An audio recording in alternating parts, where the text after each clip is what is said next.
السلام علیکم ورحمۃ اللہ وبرکاتہ۔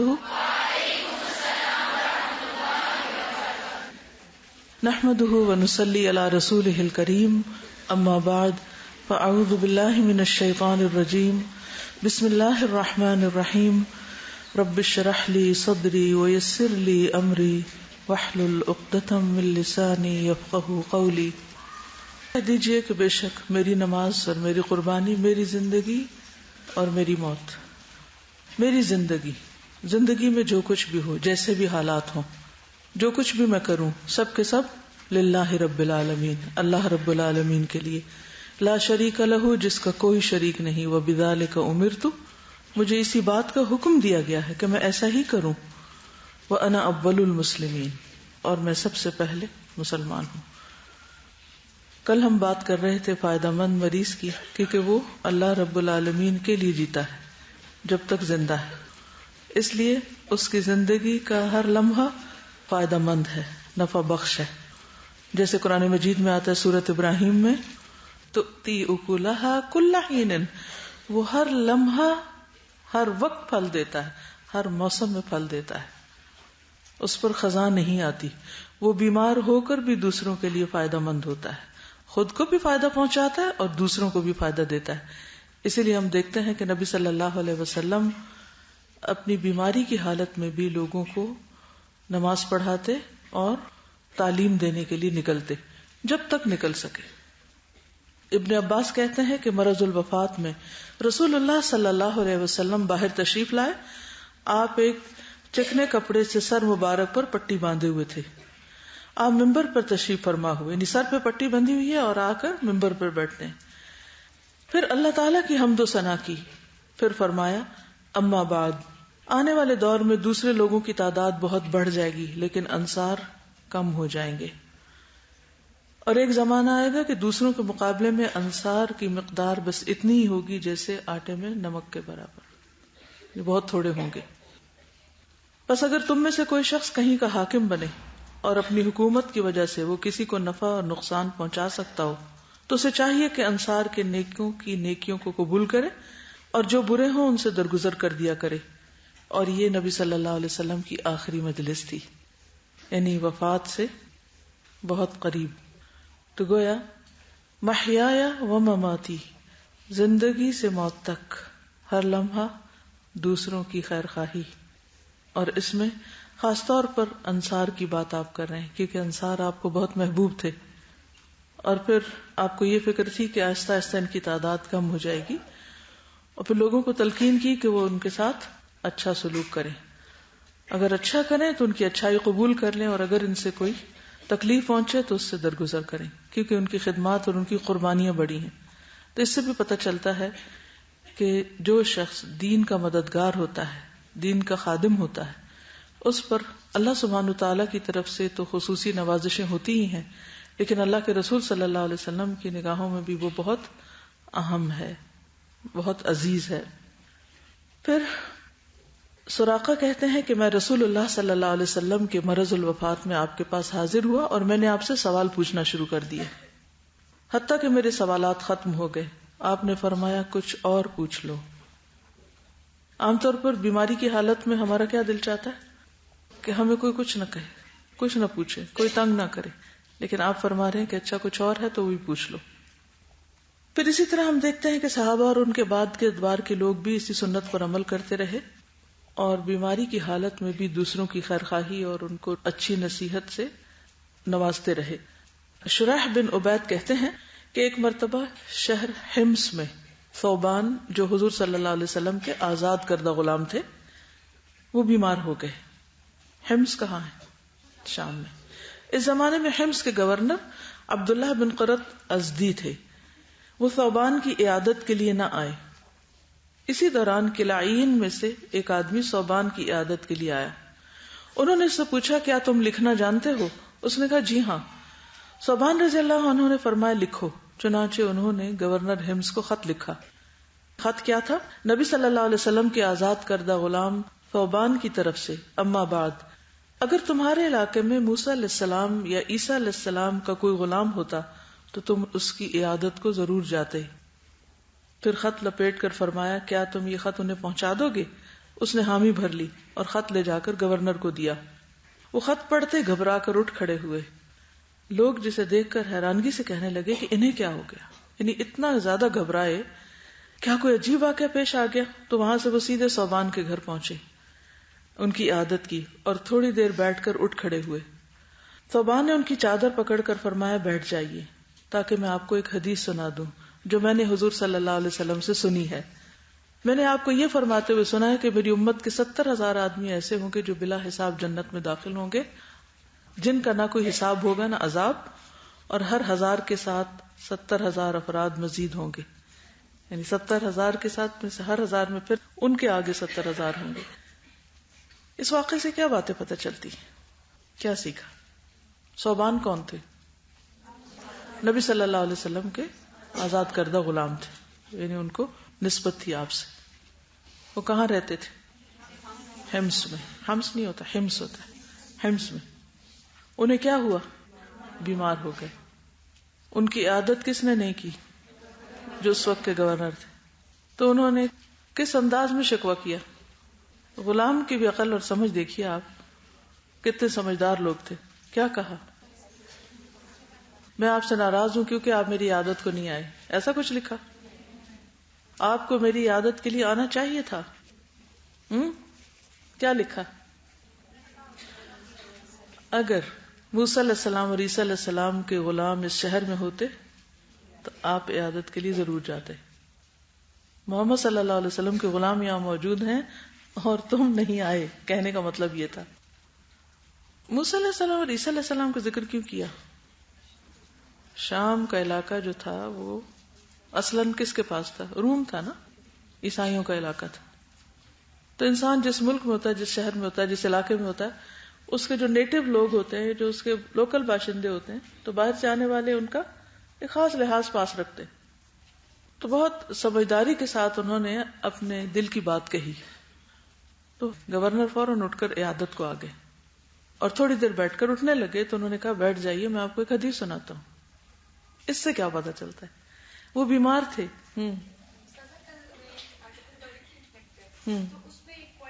ایٹموسفیئر میں چینج یا اپنی باڈی میں چینج کوئی بھی آتا ہے تو ہمارا پہلا ریئیکشن یہ ہوتا ہے کہ ہم کیا کیا کام اس چینج کی وجہ سے چھوڑ دیں گے، کہ مجھے یہ بیماری ہوگی اب میں یہ نہیں کر سکتی۔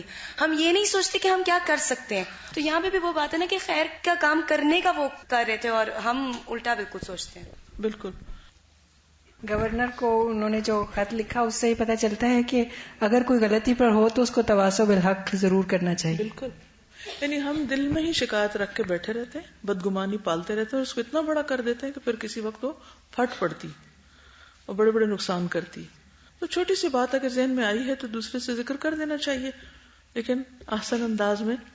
شکوہ چاہے اللہ سے ہو چاہے بندوں سے، وہ انسان کی قیمت کم کر دیتا ہے دوسروں کی نگاہوں میں، ٹھیک ہے نا؟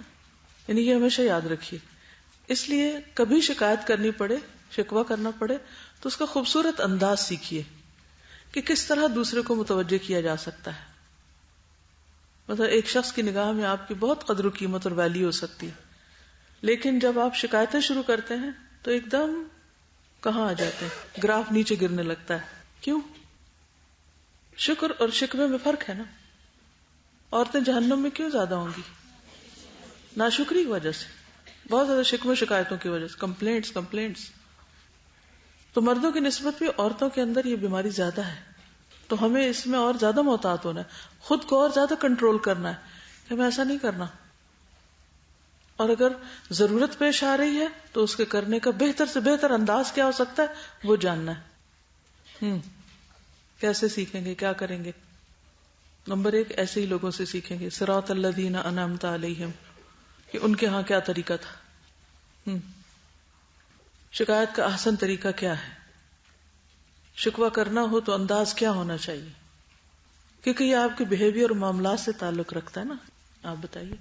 استاذہ، جیسے میں یہ اس کو پلیس ایسے کر رہی ہوں جیسے ہم سب مائیں بھی ہیں نا، تو ماں کا ایک بڑا اونچا رتبہ اور درجہ ہوتا ہے، لیکن وہ عموماً پسری ہوتی ہے اور خدمتوں میں لگی ہوتی ہے، اور اس کی وجہ سے ایسی شکایتی سا انداز ہوتا ہے۔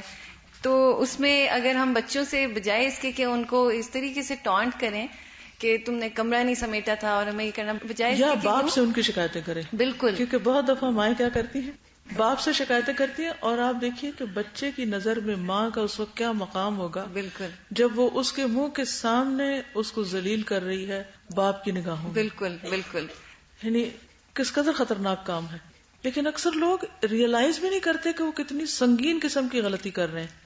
یعنی اگر آپ کو باپ سے شکایت کرنی ہے یا مسئلہ ڈسکس کرنا ہی ہے تو بچے کے سامنے مت کریں, ورنہ بچے کے اندر کیا آتا ہے کہ نہ ماں مجھے چاہتی ہے نہ باپ مجھے چاہتا ہے, برا تو میں ہوں ہی, لہٰذا اور کچھ برائیاں کر لوں کیا فرق پڑتا ہے, پھر نیچے نیچے آ جاتا ہے. جی آپ کو یہ انبیاء کی زندگی سے بھی پتہ چلتا ہے. ایوب علیہ السلام نے کیا فرمایا تھا کہ ربی انی مسنی الضر وانت ارحم الراحمین. یہ بھی شکایت کا ایک اعلیٰ انداز ہے, یعنی کہ دعا کا بھی اور اپنی تکلیف کو بیان کرنے کا بھی. جی یس شابش. یعقوب علیہ السلام نے کہا تھا انما اشکو بثی وحزنی الی اللہ. بندوں سے نہیں, میں اللہ کے سامنے اپنا شکوہ رکھتا ہوں کہ میرے ساتھ یہ لوگ کیا کر رہے ہیں. کسی بھی کام کو کرنے کا اصل یا اچھا انداز جو ہے اس کا تعلق حکمت سے ہوتا ہے نا, کہ بندے کے اندر حکمت ہو, سمجھداری ہو, معاملات کرنے آتے ہوں. بعض لوگ دنیا کے معاملات میں بہت عقل مند ہوتے ہیں لیکن دین کے معاملے میں زیرو ہوتے ہیں. اسی طرح بعض لوگ ویسے بہت ذہین, عقل مند, پڑھے لکھے, ہائیلی کوالیفائڈ ہوتے ہیں لیکن بندوں کے ساتھ ریلیشن شپ میں سوائے شکووں کو کچھ نہیں آتا. تو ہماری اکثر پرابلم یہی معاملات میں, تعلقات میں, کہ ہمیں حکمت نہیں آتی, اور حکمت اللہ دیتا ہے. وَمَن يُؤْتَ الْحِكْمَةَ فَقَدْ أُوتِيَ خَيْرًا كَثِيرًا. علم جاننے کا نام ہوتا ہے, اور حکمت how to implement that knowledge, اس علم پر عمل کیسے کرنا ہے. آپ نے دیکھو کہ بہت سے لوگ 100 میں سے 100 ترجمے میں نمبر لیں گے, پوری تفسیر کا جواب 100% درست لکھیں گے, لیکن اسی تفسیر کو اگر انہیں عملی زندگی میں اپلائی کرنا ہے دے ڈونٹ نو, ان کو پتہ ہی نہیں کہ انہوں نے عمل کیسے کرنا ہے. تو حیرت سے آنکھیں کھلی رہتی ہیں کہ اتنے ذہین اور قابل لوگ, ان کو اتنا نہیں پتا کہ اس علم پہ عمل کیسے کرنا ہے. تو حکمت پر پہلے بھی کافی باتیں ہوئی ہیں, وہ اللہ سے مانگنی چاہیے. اور جب تک علم کے ساتھ حکمت نہیں آتی, علم خطرناک بھی ہوتا ہے, انسان کے لیے وبال جان بھی بن جاتا ہے. اس لیے بہت ضروری ہے کہ ہم تجربہ, مشاہدہ, اچھی صحبت, دوسروں کی آبزرویشن کہ وہ مختلف معاملات میں کس طرح ڈیل کرتے ہیں, کامیاب لوگوں کی زندگیوں کا مطالعہ کہ انہوں نے مختلف کام کیسے کیے. اور کامیابی کمانا صرف ڈھیروں مال کمانا نہیں ہوتا. چلیے آگے چلتے ہیں. اصل بات یہاں پر یہ ہے کہ ثوبان جو حضور صلی اللہ علیہ وسلم کے غلام رہے ہیں, غلام ہیں, آپ سے بہت سا علم سیکھا, تو وہ گورنر کو اس وقت ایسے نہیں جانے دیتے بلکہ ایک اچھی بات سکھا کے بھیجتے ہیں جبکہ وہ خود بیمار ہیں. تو کتنے ہی مریض جن کے پاس علم ہوتا ہے, حکمت ہوتی ہے, لیکن اگر کوئی ان کے پاس عیادت کے لیے آئے تو اس سے کچھ بھی شیئر نہیں کرتے. بیمار ہونا تو دور کی بات, ہم صحت کی حالت میں نہیں کرتے. عیادت کے لیے آنے والوں کو تعلیم دینا. حسن سے روایت ہے, حسن بصری سے, کہ ہم معقل بن یسار کے پاس ان کی عیادت کے لیے آئے. پھر عبید اللہ ان کے پاس آئے تو ان سے معقل نے کہا کہ میں تم سے ایسی حدیث بیان کرتا ہوں جو میں نے رسول اللہ صلی اللہ علیہ وسلم سے سنی ہے. آپ نے فرمایا جو شخص مسلمان رعیت کا حاکم ہو اور وہ اس حال میں مر جائے کہ ان سے خیانت کرنے والا ہو تو اللہ تعالیٰ اس پر جنت حرام کر دے گا. یعنی کہ کوئی بھی حکمران جو اپنی رعایا کے ساتھ اس کے مال میں, اس کے حقوق میں, کسی بھی چیز میں خیانت کر رہا ہو, ان کو دھوکہ دے رہا ہو, تو وہ اپنی جنت حرام کر لیتا ہے. کثیر بن مرہ کہتے ہیں کہ اپنے مرض الوفات میں معاذ بن جبل کون ہے؟ صحابی رسول ہیں صلی اللہ علیہ وسلم. انہوں نے ہم سے فرمایا کہ میں نے رسول اللہ صلی اللہ علیہ وسلم کی ایک حدیث سن رکھی ہے جو اب تک تم سے چھپاتا رہا ہوں, اب بیان کرتا ہوں. میں نے رسول اللہ صلی اللہ علیہ وسلم کو یہ فرماتے ہوئے سنا کہ جس شخص کا آخری کلام لا الہ الا اللہ ہو اس کے لیے جنت واجب ہو گئی. لیکن آپ کو یاد ہے شروع میں جب میں نے سبجیکٹ شروع کرایا تھا تو اس وقت بتایا تھا کہ کتنے ہی لوگوں کی وفات کے وقت ان کے لیے لا الہ الا اللہ پڑھنا بہت ہی مشکل ہو گیا. یوسف بن عبداللہ بن سلام کہتے ہیں کہ میں ابو درداء کے پاس ان کے مرض الموت میں آیا تو انہوں نے فرمایا بھتیجے کیسے آنا ہوا؟ میں نے عرض کیا محض آپ کے اور میرے والد عبداللہ بن سلام کی دوستی کی وجہ سے, یعنی میرے اور آپ کے والد آپس میں دوست تھے. انہوں نے فرمایا زندگی کے اس لمحے میں جھوٹ بولنا بہت بری بات ہوگی, یعنی اگر واقعی یہی بات ہے تو ٹھیک ہے، ورنہ اگر تم نے ایک بات بنائی تو یہ پھر جھوٹ ہوگا، اور یہ جھوٹ اس وقت ٹھیک نہیں. میں نے رسول اللہ صلی اللہ علیہ وسلم کو یہ فرماتے ہوئے سنا ہے کہ جو شخص وضو کرے اور خوب اچھی طرح کرے، پھر 2 رکعتیں مکمل خشوع کے ساتھ پڑھے، پھر اللہ سے اپنے گناہوں کی معافی مانگے تو اللہ اسے ضرور بخش دے گا. اب یہ بھی مرض الموت میں ہے، تو ایسے واقعات آپ بھی جمع کر سکتے ہیں، پڑھ سکتے ہیں کہ مرض الموت میں مختلف صحابہ نے، نیک لوگوں نے کیا کیا کام کیے، کیسے کیسے تعلیم دی، حتیٰ کہ ان کے پاس کوئی آخری امانت علم کی بھی تھی تو وہ بھی انہوں نے لوٹا دی، جیسے معاذ بن جبل ہیں. پھر دوسروں کو ترغیب دینے والی احادیث سنانا. عمرو بن عوص کہتے ہیں کہ انبسہ بن ابی سفیان نے اپنی اس بیماری میں جس میں ان کی وفات ہو گئی، یہ بھی فوت ہونے کے قریب ہیں، مجھ سے ایک ایسی حدیث بیان کی جس سے خوشی ہوتی ہے. فرمایا کہ میں نے ام حبیبہ سے سنا رضی اللہ تعالی عنہا، فرماتی ہیں کہ میں نے رسول اللہ صلی اللہ علیہ وسلم سے سنا، آپ فرماتے ہیں کہ جس آدمی نے دن اور رات میں 12 رکعتیں فرض کے علاوہ پڑھی، یعنی 12 سنتیں، سنن رواتب جس کا تھے، تو اس کے لیے اس کے بدلے میں اللہ تعالیٰ جنت میں مکان بنائیں گے. ام حبیبہ فرماتی ہیں کہ میں نے جس وقت سے رسول اللہ صلی اللہ علیہ وسلم سے سنا، میں نے ان کو نہیں چھوڑا، میں نے ان کو نہیں چھوڑا. ہم میں سے کتنے لوگ پڑھتے ہیں؟ اپنا اپنا جائزہ لے لیں. پھر عیادت کے لیے آنے والوں سے شکوہ نہ کرنا. رسول اللہ صلی اللہ علیہ وسلم نے فرمایا، اللہ تعالیٰ فرماتے ہیں جب میں اپنے بندے مومن کو آزماتا ہوں، جب میں مومن بندے کو آزماتا ہوں، کس سے؟ بیماری سے، اور وہ تیمارداری کرنے والوں کے سامنے میرا شکوہ نہیں کرتا. وہ کیا ہوتا ہے؟ اور بیماری کی بہت تفصیل نہیں بتاتا یا اپنی تکلیف کا بہت زیادہ ذکر نہیں کرتا، تو میں اس کو اپنی قید سے آزاد کر دیتا ہوں، صحت دے دیتا ہوں. پھر لئن شکرتم لازیدنکم، یعنی شکر کا رویہ اختیار کیا اس حال میں بھی تو اللہ تعالیٰ نجات دے دیتا ہے تکلیف سے. اور اس کے پہلے گوشت کے بس بہترین گوشت اور اس کے پہلے خون کے بدلے بہترین خون دے دیتا ہوں، اور وہ سر نو عمل کرتا ہے، یعنی پھر سے وہ ایکٹیو ہو جاتا ہے کہ کبھی وہ بیمار ہوا ہی نہیں تھا.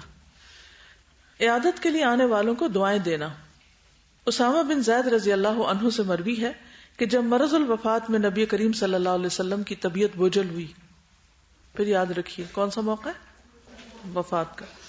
اور میرے ساتھ کچھ لوگ مدینہ منورہ آ گئے، میں نبی صلی اللہ علیہ وسلم کی خدمت میں حاضر ہوا، آپ خاموش تھے اور کسی سے بات نہیں کر رہے تھے. مجھے دیکھ کر نبی صلی اللہ علیہ وسلم نے آسمان کی طرف ہاتھ اٹھائے اور مجھ پر پھیر دیے. میں سمجھ گیا آپ میرے لیے دعا کر رہے ہیں. یعنی یا تو آپ کسی کو کچھ سکھائیے یا آپ دوسرے کے لیے دعا کیجیے. دعا کیوں کرے مریض؟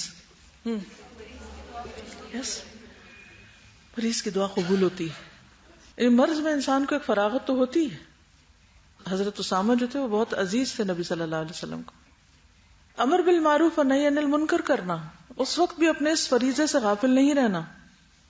ایک نوجوان حضرت عمر کی عیادت کے لیے آیا اور کہنے لگا، اے امیر المؤمنین، آپ کو خوشخبری ہو، اللہ تعالیٰ کی طرف سے آپ نے رسول اللہ صلی اللہ علیہ وسلم کی صحبت اٹھائی، یعنی آپ ان کے صحابی تھے. جب وہ نوجوان جانے لگا تو اس کا تہبند لٹک رہا تھا ٹخنوں کے نیچے. عمر رضی اللہ عنہ نے فرمایا، اس لڑکے کو میرے پاس واپس بلاؤ. وہ جاتے ہوئے دیکھا، ویسے نظر نہیں آیا ہوگا جب آیا تو انہوں نے فرمایا، بھتیجے یہ اپنا کپڑا اوپر اٹھائے رکھو، اس سے تمہارا کپڑا بھی زیادہ دنوں چلے گا. نہ پاؤں کے نیچے آ کے تو پٹ جاتے ہیں کپڑے، اور تمہارے رب سے تقوی کا بھی باعث ہے، یعنی یہ تقوی کی علامت بھی ہے. وہ بیمار پڑے ہیں لیکن فرض سے غافل نہیں. جہاں تک امر بالمعروف اور نہی عن المنکر کا تعلق ہے، یعنی کوئی برائی کر رہا ہو، کسی کو غلط کام کرتے آپ دیکھتے ہیں، تو آپ لوگ کیا کرتے ہیں؟ Okay, let them mind their own business. اور کیا کرتے ہیں؟ ذرا سوچئے، ٹھنڈے دل سوچئے کہ آپ کے سامنے کوئی غلط کام کر رہا ہے. یس، دس از موسٹ کامن پریکٹس.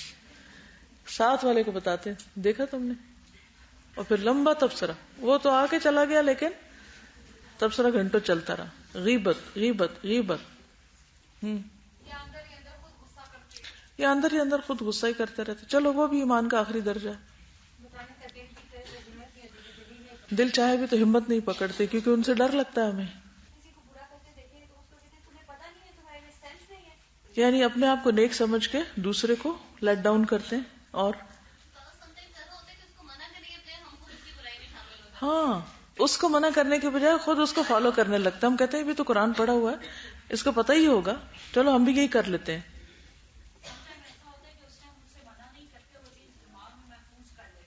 بالکل, یہ ایک اور طریقہ ہے کہ سم ٹائم ہم اس کو منع نہیں کرتے, دل میں رکھ لیتے ہیں, اور پھر اگر وہ کسی وقت ہمیں منع کرے تو ہم اس کی برائی یاد دلاتے ہیں, دیکھا تم فلاں وقت نہیں ایسے کر رہے تھے.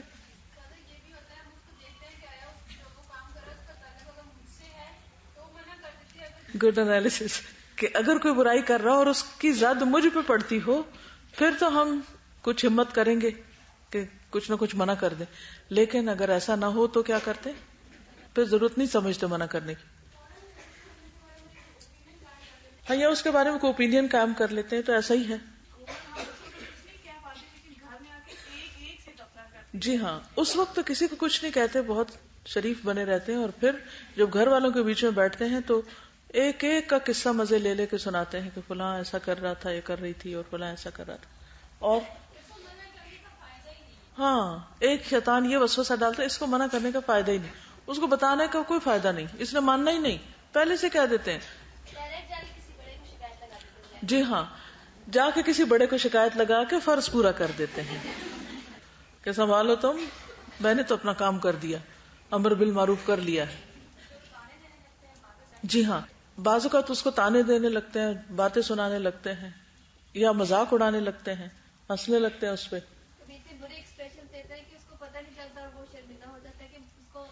جی, بعض اوقات برے ایکسپریشن دیتے ہیں, لیکن یہ نہیں اس کو بتاتے کہ کس بات پہ دے رہے ہیں, کیونکہ اس کو خود بھی سمجھ نہیں ہوتی کہ وہ کیا کر رہا ہے. تو ان سب چیزوں کی بجائے اگر یہ ساری لسٹ بنا لیں اور دیکھیں کہ اب میرے اندر تو نہیں اس میں سے کوئی چیز, تو کیا کرنا ہے کہ نہیں, یہ بھی نہیں, یہ بھی نہیں, یہ بھی نہیں, یہ بھی نہیں. اب جو اللہ کا حکم ہے وہ کرنا ہے, امر بالمعروف اور نہی عن المنکر کرنا ہے. وہ کیوں نہیں کرتے, اس کی سب سے بڑی وجہ ہے کہ کرنا نہیں آتا, سیکھتے ہی نہیں کہ کیسے کرنا ہے. جب وہ کرنا آ جائے گا تو کچھ مشکل نہیں رہے گی. سب سے بڑی بات یہ کہ اپنا مینٹل بلاک ختم کرے, اپنی نفسیاتی رکاوٹ کو ختم کرے, اس ڈر اور خوف کو ختم کرے کہ دوسرا کچھ کہے گا. جس روز میں کراچی جا رہی تھی تو اس دن فلائٹ ہماری 6-7 گھنٹے لیٹ ہو گئی تھی, اور موبائل سروس بھی بند تھی, کسی سے کوئی رابطہ بھی نہیں تھا, اور اس دن انڈیا پاکستان کا میچ بھی ہو رہا تھا, اور لاؤنج بھرا ہوا تھا ایئرپورٹ کا. اینی جب ہم چیک ان کے لیے گئے تو لائن میں ہمارے ساتھ ایک کپل کھڑا تھا, تو میں نے دیکھا کہ وہ عورت چھوٹے سے اپنے بچے کو اٹھا کے بار بار اپنے شوہر کے پاس آتی ہے اور اس کو کچھ باتیں سنا کے پھر چلی جاتی. پھر اس کو کچھ یاد آ جاتا تو پھر ایک بات میرے کان میں پڑ گئی, تمہیں نہیں پتا انہوں نے میرے ساتھ کیا کیا. اچھا, تو مجھے بڑی تکلیف ہوئی. میں نے دیکھا ان کا ایک اتنا سا بچہ, کوئی 8-9 سال کا ہوگا, وہ ماں اور باپ کو دیکھ کر سخت پریشان ہوئے جا رہا تھا. بڑا ترس آیا مجھے اس بچے پر, کیونکہ ماں باپ جب آپس میں لڑتے ہیں تو بچے بہت پریشان ہوتے ہیں. تو میں اپنی جگہ سے ہٹی, حالانکہ 1 نمبر کا میری باری آنے والی تھی, میں اپنی جگہ سے پیچھے ہٹی, واپس آئی کیونکہ میرے پیچھے تھے وہ لوگ. میں نے خاتون کے کندھے پہ ذرا سا ٹیپ کیا, میں نے کہا سسٹر ایک چھوٹی سی بات کرنا چاہتی ہوں. کہتی کہیے. میں نے کہا میں کچھ دیر سے دیکھ رہی ہوں کہ آپ بار بار اپنے شوہر کے ساتھ کچھ بات کرتی ہیں جو کچھ مناسب نہیں ہے, اور آپ کا بچہ بہت پریشان ہو رہا ہے اس پر, تو یہ بچے کے لیے اچھی مثال نہیں ہے. اپنے بچے کی خاطر, کیونکہ ماں کو بچوں کا بہت ہوتا ہے, باقی کوئی چیز اثر زیادہ نہیں کرتی. میں نے کہا اپنے بچے کی خاطر اس وقت اگر آپ ایسا نہ کریں تو اچھا ہے. تو چپ ہو گئی, تو میں چلی گئی. پھر اس کے علاوہ بھی کچھ اور مواقع تھے جہاں میں نے اسی طرح کیا, کہ چاہے انجان ہے, اجنبی ہے. اسی طرح میں مسجد میں گئی نماز پڑھنے کے لیے, تو وہاں میرے ساتھ صوفے پہ ایک خاتون بیٹھی تھی, بلکہ ایئر ہوسٹس تھی. تو وہ کچھ پڑھ رہی تھی. جب میری ایسی نظر پڑی کیا پڑھ رہی ہیں, تو کچھ غیر مسنون قسم کی چیزیں تھی.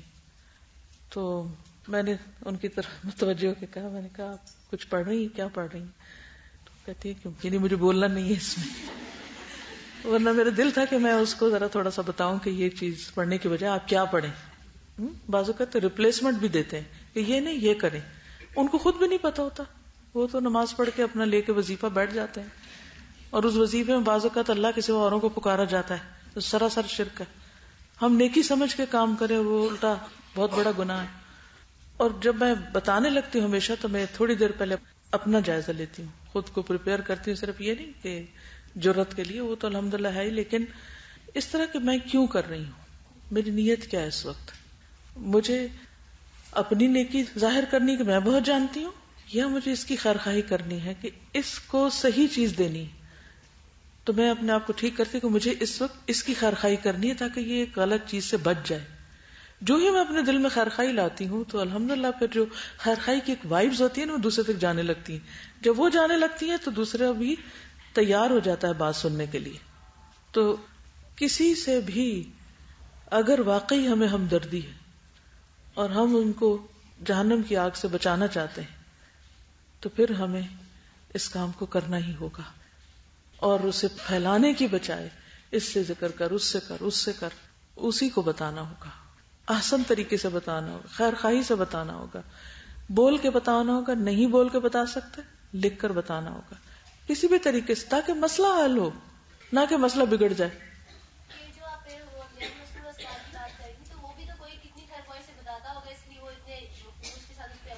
بالکل، بجائے اس کے کہ یہ کہیں کہ دیکھو یہ تو جو آپ پڑھ رہی ہیں یہ تو بالکل ہی ٹھیک نہیں ہے. کچھ پہلے کوشچن کرنے چاہیے کہ یہ اس میں کیا لکھا ہے، یہ کیا ہے، میں دیکھ سکتی ہوں، آپ مجھے کچھ بتائیں گی.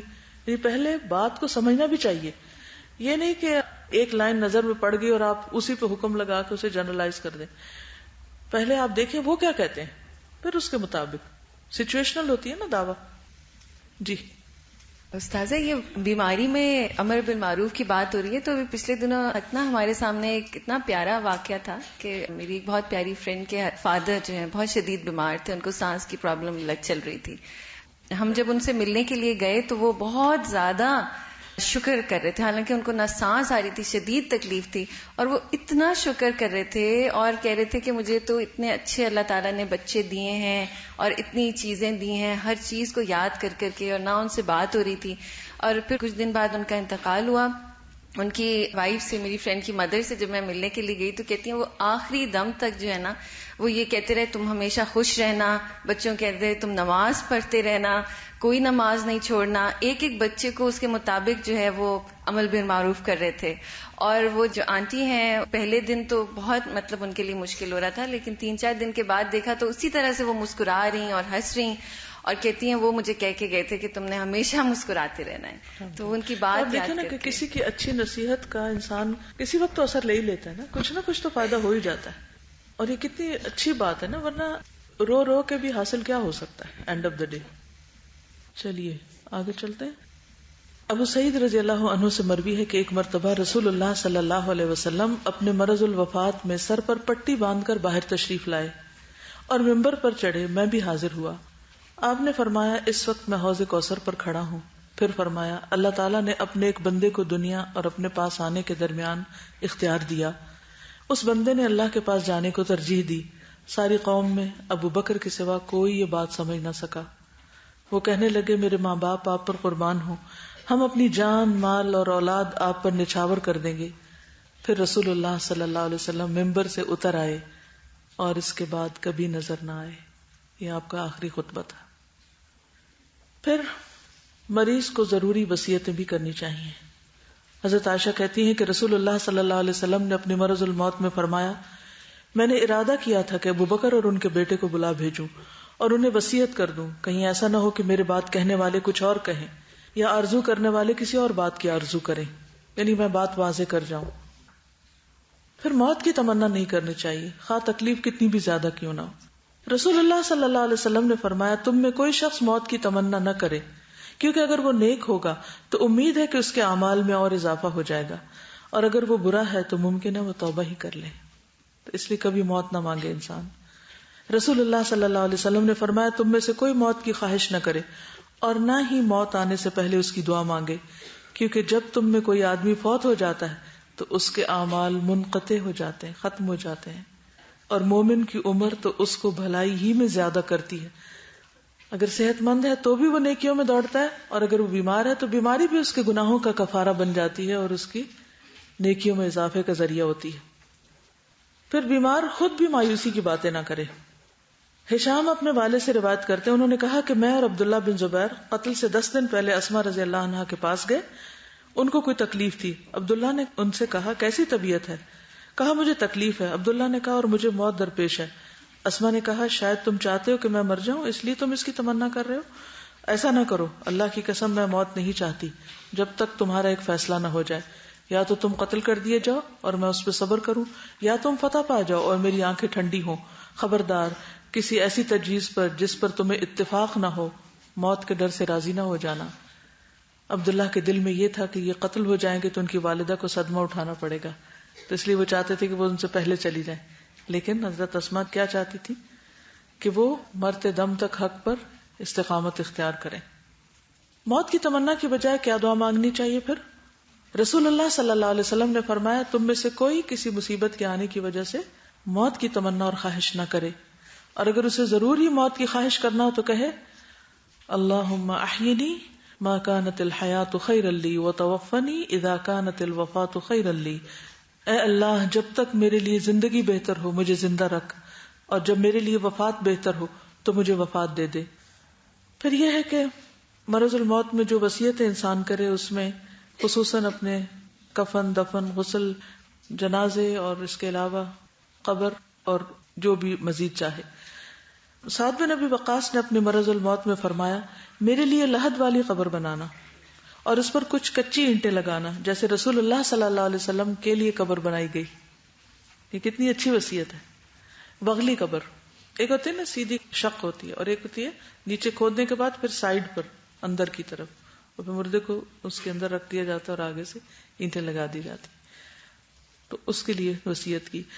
اسماء بنت ابی بکر نے اپنے گھر والوں سے کہا جب میں مر جاؤں تو میرے کپڑوں کو خوشبو لگا دینا، پھر میرے بدن پر حنوط لگانا، لیکن میرے کفن پر نہ چھڑکنا کیونکہ وہ پھیلے گی، اور میرے جنازے کے ساتھ آگ نہ رکھنا. اس کے علاوہ بھی انشاءاللہ آگے آپ جب وصیت کا باب پڑھیں گے تو اس میں مزید باتیں وصیت سے متعلق ہوں گی. آج کے لیے اتنا ہی کافی ہے. کل کا ایک واقعہ کسی نے اپنا لکھ کر دیا ہے چونکہ اس ورتھ شیئرنگ تو آپ کے ساتھ شیئر کروں گی. یہ اللہ سے اچھا گمان رکھے، یعنی ہم نے بات کی تھی نا کہ مریض کو اللہ کے بارے میں اچھا گمان رکھنا چاہیے، ناراض نہیں ہونا چاہیے، شکوہ شکایت نہیں کرنی چاہیے. تو کہتے ہیں کہ کچھ دن پہلے جب مجھے بریک ہوئی تو بہت سخت بھوک لگی تھی اور میرے پاس صرف 10 روپے تھے. میں نے وہ 10 روپے نکالے اور کیفے جانے لگی، لیکن پھر میں نے سوچا کہ میرے پاس اتنی گنجائش نہیں، اس لیے دوبارہ واپس آ گئی کہ 10 روپے میں کیا ملے گا. تو اس نے سوچا کہ میں ان 10 روپوں کو صدقہ ہی کر دیتی ہوں. میں اپنی بھوک اور خواہش کو مار کر 10 روپے صدقہ کرنے کے لیے رکھ دی اور زبان سے بول کر کہا اللہ میں صرف آپ کے لیے اپنی خواہش اور بھوک پہ کنٹرول کر رہی ہوں، آپ اس کا اجر مجھے آخرت میں دینا. پھر میں نے وہ پیسے صدقہ باکس میں ڈال دیے. یہ صدقہ کر کے اس وقت جو خوشی مجھے نصیب ہوئی میں آپ کو بتا نہیں سکتی. کچھ دنوں بعد جب میں گھر گئی تو جاتے ہی مجھے میری بہن نے 15,000 روپے دیے. استاذہ آپ یقین مانے میرے تو جیسے ہوش ہی اڑ گئے اور آنکھوں سے آنسو نکلنے لگے. فوراً میں نے سجدہ کیا اور اللہ کا شکر ادا کیا کہ میں نے تو صرف 10 روپے صدقہ کیا تھا خلوص دل کے ساتھ، اور اللہ نے مجھے دنیا میں اس کا بدلہ اتنا بڑا دیا، حالانکہ میں نے تو اس کا اجر آخرت کے لیے مانگا تھا. اللہ تعالیٰ کی رحمت بہت وسیع ہے اور وہ اپنے بندے کے حالات سے بھی خوب واقف ہوتا ہے. اللہ ہم سب کو اپنی معرفت کروائے اور اپنا شکر ادا کرنے کی توفیق دے. آپ نے تو وہ صحابہ کی یاد تازہ کر دی کہ جس میں ایک صحابی نے رات بھر ایک یہودی کا کنواں چلایا اور اس کے پاس ایک مٹھی بھر کھجور تھی جس سے اس نے فی سبیل اللہ صدقہ کیا تھا. جس صدقہ باکس میں ایسا مال جاتا ہو اس میں کتنی برکت ہو سکتی آپ اندازہ نہیں لگا سکتے. کئی دفعہ لوگ پوچھتے نہیں اتنے زیادہ خرچے چلتے کیسے؟ یہ اللہ ہی چلاتا ہے، اور ایسے ہی لوگوں کی قربانیاں ہیں جو پیٹ کاٹ کر بھوک برداشت کر کے اللہ کے راستے میں دیتے ہیں. اللہ تعالیٰ ان کو دنیا اور آخرت میں عطا کرے. کیا کوئی انسان یہ کہہ سکتا ہے کہ میں بہت تکلیف میں میرے لیے دعا کریں؟ آپ صرف اتنا ہی کہہ دیں کہ میری صحت کے لیے دعا کیجیے. ٹھیک ہے، تکلیف کی انٹینسٹی کو بہت مینشن نہ کریں تاکہ اجر اکٹھا ہوتا رہے، تھوڑا سا کنٹرول کر لیں. ٹھیک ہے، جزاکم اللہ خیرن. سبحانک اللہم و بحمدک اشہد ان لا الہ الا انت استغفرک و اتوب الیک. السلام علیکم و رحمۃ اللہ وبرکاتہ.